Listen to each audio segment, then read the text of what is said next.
Bonjour, j'espère que vous allez bien. Alors, Interparfums a publié ses résultats annuels qui sont robustes, avec un chiffre d'affaires en croissance et un dividende augmenté de 10%. Je vous propose de faire un point sur ma stratégie sur Interparfums. On démarre avec un avertissement, je ne suis pas conseiller financier, cette vidéo n'a pas pour but de vous proposer un placement financier ou un quelconque conseil d'achat, mais uniquement un but pédagogique et de partage. Vous restez responsable de vos investissements. Alors effectivement, donc la société a publié ses résultats pour l'année 2024. Je mettrai le lien vers cette publication dans la description de la vidéo. Alors la marge opérationnelle courante ressort à 20%, la marge nette à 14,8%. On est dans les parfums, donc il y a de la marge. Un dividende par action donc qui est rehaussé de 10% à 1,15 €.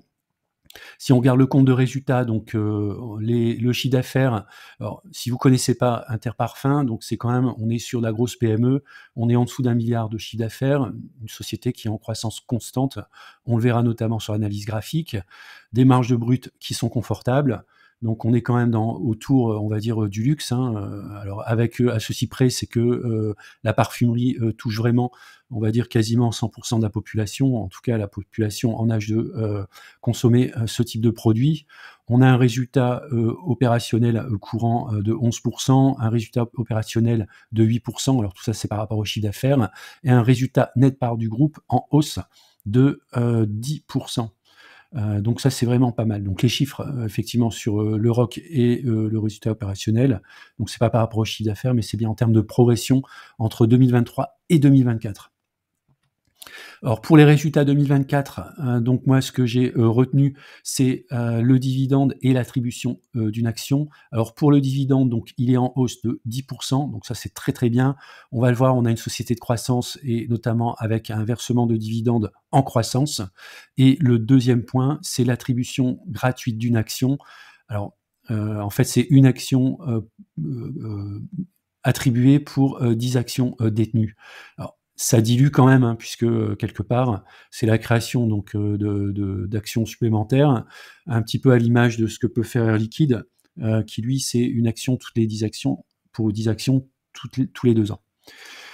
Alors à noter également, je l'ai mis tout en bas de l'écran, donc la signature d'un nouveau contrat de licence pour Van Cleef & Arpels, qui est quand même une des marques phares dans le catalogue produit de Interparfums. Donc ils ont signé à nouveau un contrat de renouvellement qui va courir jusqu'au 31 décembre 2033. Interparfums avait lancé également l'an dernier sa propre ligne de produits appelée Solferino. Ce serait intéressant sans doute, avec le détail des informations, de voir comment évolue cette ligne de produits, mais l'essentiel des revenus d'Interparfums sont liés à des licences que la société signe avec des grandes marques. Alors on peut noter une signature qui a eu lieu très récemment, donc c'était toute la partie Lacoste, sur lesquelles le chiffre d'affaires se développe de manière très très importante. Alors je vous ai mis ici l'ensemble des ratios et métriques. Alors moi, quelques ratios que je regarde, en fait, c'est le ROE. Donc on voit qu'on a un ROE de 18%, ce qui est très très bien, qui correspond si on regarde l'évolution dans le temps, on était autour de 10, on est même descendu à 6,45 en 2020, mais on a un ratio qui est autour des 20%, ce qui est plutôt très très bon. Je vais regarder également tout ce qui est PE ratio, et notamment le forward PE, pour voir si on paye pas trop cher l'action. Donc au cours actuel, on est dans les valeurs historiques pour le cours de l'action. Et puis peut-être tout en bas aussi le shareholder return. Donc il y a également une chose que je suis, c'est la génération du free cash flow et l'augmentation du free cash flow dans le temps. Alors si on regarde maintenant l'analyse graphique sur le long terme pour Interparfums, c'est-à-dire la droite de régression, pour moi c'est un des outils que j'utilise. C'est le suivi des droites de régression, notamment lorsque je souhaite rentrer dans mon portefeuille long terme une action. Je vais regarder la croissance du modèle. Donc en gros, c'est un titre qui croît de 14% par an, donc on est quand même sur une très forte croissance, hein, qui est relativement solide et confirmée sur les 30 dernières années. On a un coefficient de corrélation de 0,83 qui correspond globalement à de la volatilité du titre. Donc on le voit, elle peut aller sur les plus de sigma, elle peut également aller sur les moins de sigma. Donc de de manière opportunistique, on peut acheter Interparfums lorsqu'elle est sur moins 1 sigma, et si on veut vendre ou alléger, lorsqu'elle va retourner ici entre 1 et 2 sigma. Donc ce qui fait quand même de manière assez régulière. Attention néanmoins, il faut tenir quand même compte du fait que c'est une action à forte croissance. Donc le plus 1 sigma, par exemple, d'il y a 2 ans, correspond quasiment au prix sur la droite de régression à la valeur théorique, qui est de 49,90 aujourd'hui. On a un cours de 44,45, donc on est à moins 0,49 écart type, donc il y a un potentiel de rattrapage sur l'action Interparfums. Alors maintenant, si on regarde l'analyse graphique, on voit que depuis globalement l'année 2020, on a eu une très belle ascension du cours. Elle est allée toucher un plus haut ici autour des 62 €. Et puis ensuite, il y a une consolidation. Donc le cours évolue depuis septembre dans un range.